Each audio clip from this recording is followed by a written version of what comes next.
So today's work, we're going to focus on statistical inference for a difference in two means. Right? So we've got this particular problem set up here that tells us that for an inferential statistics project, a group of AB statistics students wanted to know if generic chocolate chips have as many chocolate chips as name brand chocolate chip cookies on average. To investigate, they randomly selected 10 bags of Chips Ahoy, a brand name, and 10 bags of Great Value, a store brand, right? And they selected these bags of cookies randomly and selected one cookie randomly from each bag. Then they carefully broke apart each cookie, counted the number of chocolate chips in each, and their results are shown. Okay. So we're asked here to construct and interpret a 99% confidence interval for the difference in the mean number of chocolate chip cookies. So we must understand that we're going to have our four-step process that we're going to need to do here. Okay.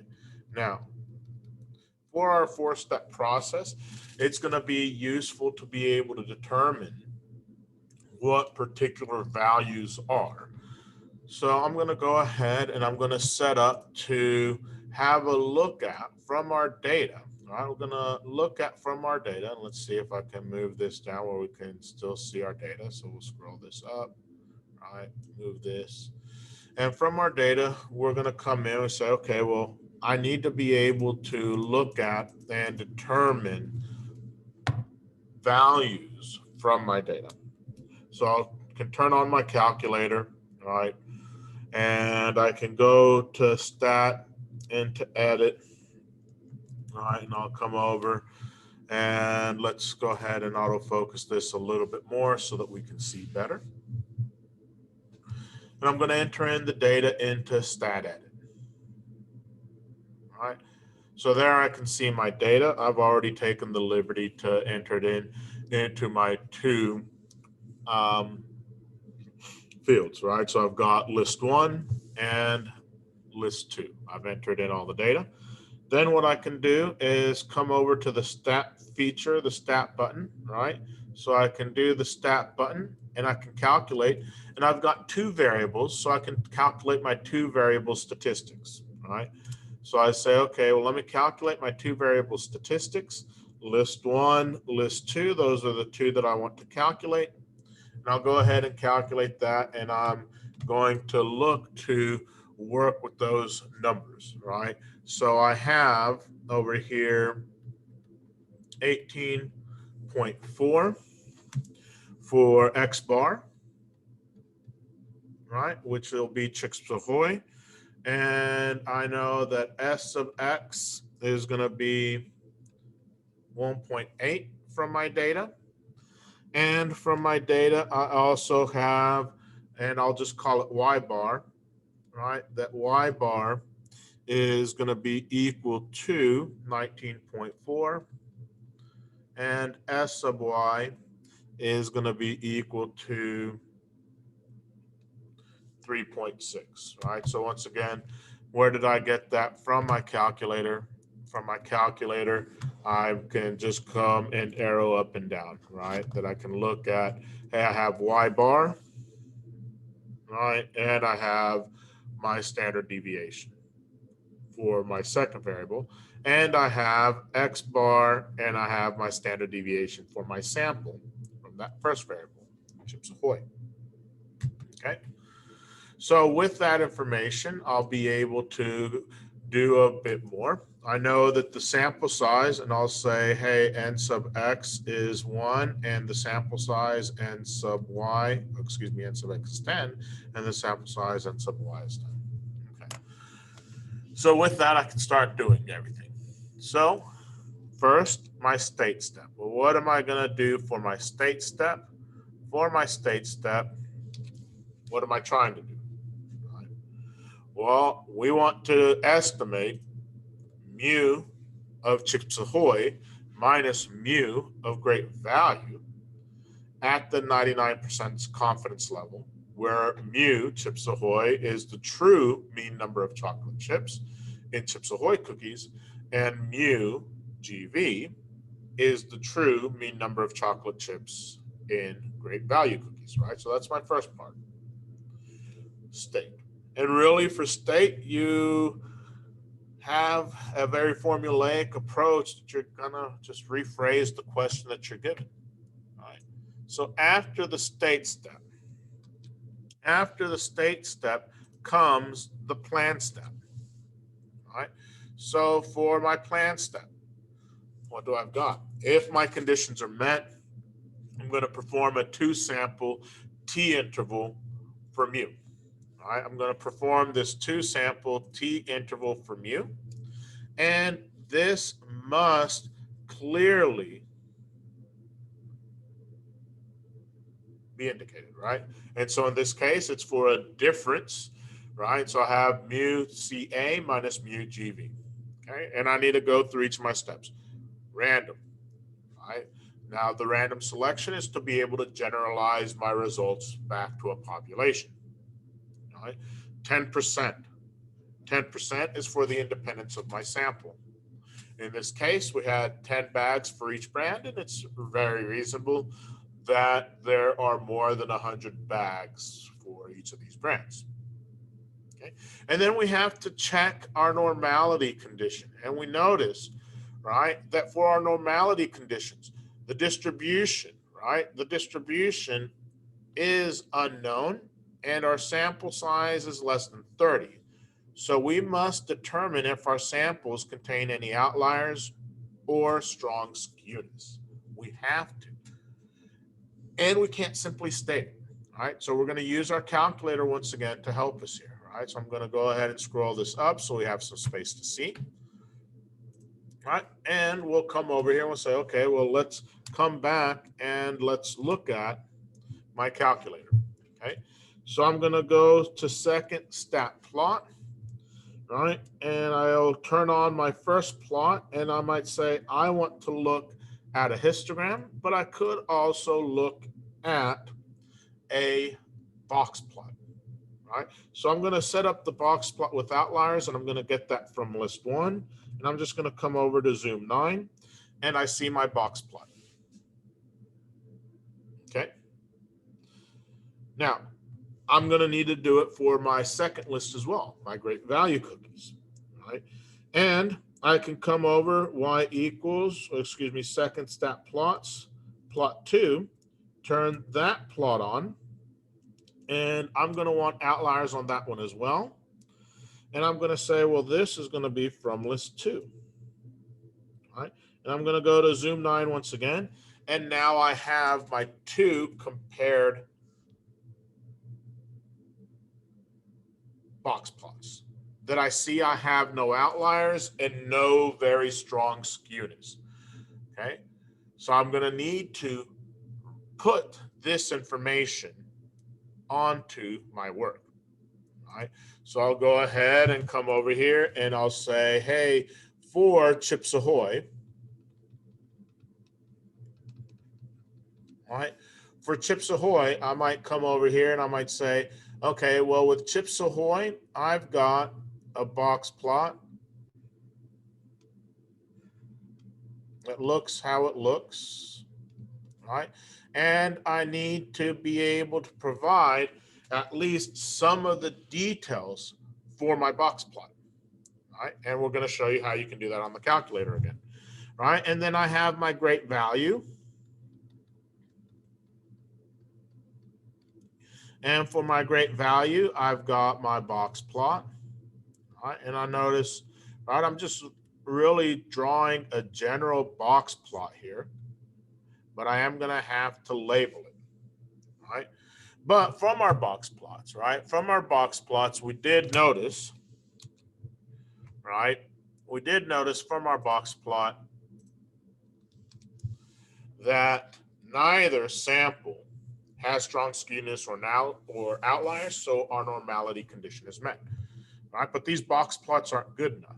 I need the additional details for my box plot, so I'm going to have to add that in.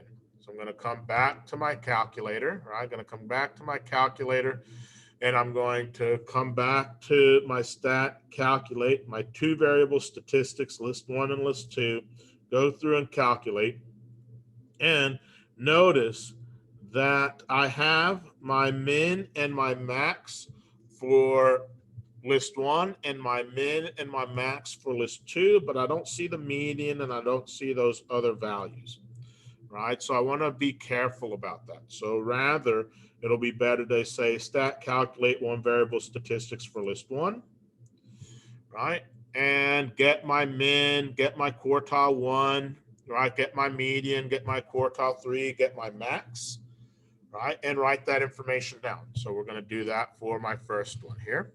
All right, going to come in and say, okay, hey, so for this, I had a minimum value of 16, right?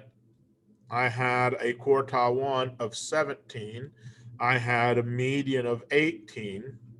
And I had a quartile of 20 and a max of 21. All right. And then I'm going to repeat for my other data, right? So I can see where those values all were. Okay. And I'm going to repeat that for my other data. So I'm going to come up, I'm going to say, okay, well, for my other data, what do I have?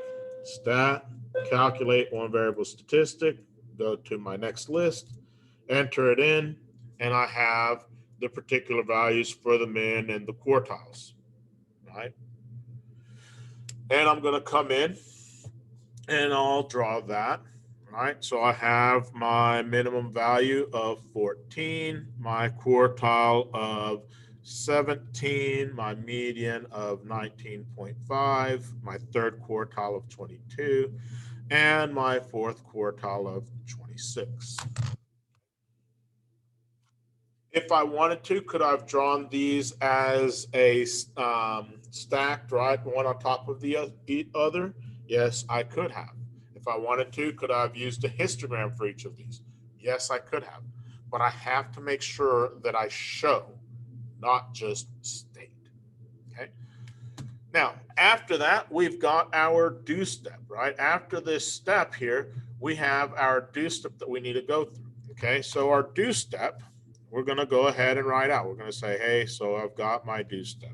Okay, for my do step, I know it's going to be, right, x bar 1 minus x bar 2, right, plus or minus my critical value times, right, and I'm going to have the square root of S1 squared all over N1 plus S2 squared all over N2. All right, so this is how I find my critical value. This is how I find my critical value with my two sample t procedures. Or excuse me, not how I find my confidence interval with my two sample t procedures. But I want to be careful with how I have named things, right? And I have named things in a certain way, right? We see the S sub x and S sub y, but over here I have x bar 1 and x bar 2, so I want to be careful about that. And I'm going to go ahead and come in and say, well, I'm just going to put all my different values. So what was Chips Ahoy? 18.4. What was Great Value? 19.4, right? And I have my standard deviations there. So I'm just going to put all the numbers in all the right places, right? And it's going to be, hey, this is 18.4 minus 19.4 plus or minus my critical value times the square root of 1.8 squared all over 10 plus, let's just double check, 3.6, yes, right, plus 3.6 squared all over 10. And now we're going to let our calculator do this work. Okay. So in letting our calculator do this work, we're going to come up and we're going to say, how can I let my calculator do this work? All right. I'm going to go back to stat. Turn it on. Right. I'm going to go to my tests. And in my tests, I have all the different things that we'll be doing within our class, right? I have a one sample Z test, almost never in AP Stats. A one sample T test, that's not what we're doing. Two sample Z test, no. Two sample T test, not what what we're doing right now, right? But rather we have a 2-sample T interval, right? So we have a 2-sample T interval, and we have particular data to do this with. We have list 1, we have list 2, and we want to do a particular level. And if we see what's the level, 99%, so we're going to say 0.99. Okay, now you have an option of pooled yes or no. Always select pooled no. The main reason is that we're not assuming that our population standard deviations are the same. And then we'll come through and we'll calculate. Right, so we see our values, negative 4.81 to 2.81. We see our degrees of freedom, and we see, right, other details for what we have. So negative 4.81 and 2.81. And notice that degrees of freedom of 13.14. We're going to write that down as well. Okay, so what do I have? I've got from negative 4.81 to 2.81, and the degrees of freedom, it said, was 13.145. All right. Now that degrees of freedom, we'll find out later how we make that calculation. Well, really, you'll let the calculator make that calculation, but we have that information. If we used a different approach for finding that critical value, we would have a slightly different interval, which is why it's going to be important that not only do you give the interval, but you also give the degrees of freedom that you used, because that's going to dictate the critical value that you have. Okay. And finally, we were asked to interpret. So we need to make sure we include our interpretation. So we can come in, we can say, okay, well, what's my interpretation? And it's still very formulaic, right? That we're 99% confident that the interval from negative 4.81 to 2.81 does include the true difference in mean number of chocolate chips between the two brands. Okay, so this problem, the exact same as the problems you've been doing, the exact same as the problems that you've been doing, right?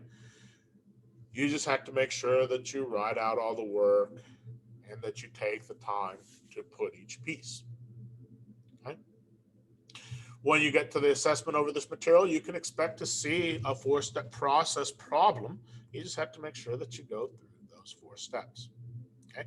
It may not always be a confidence interval, but this is how we do it for a confidence interval. Okay. Now, does our interval provide convincing evidence of a difference in the mean number of chocolate chips? Well, does our interval include 0? If it does, then we don't have convincing evidence of a difference.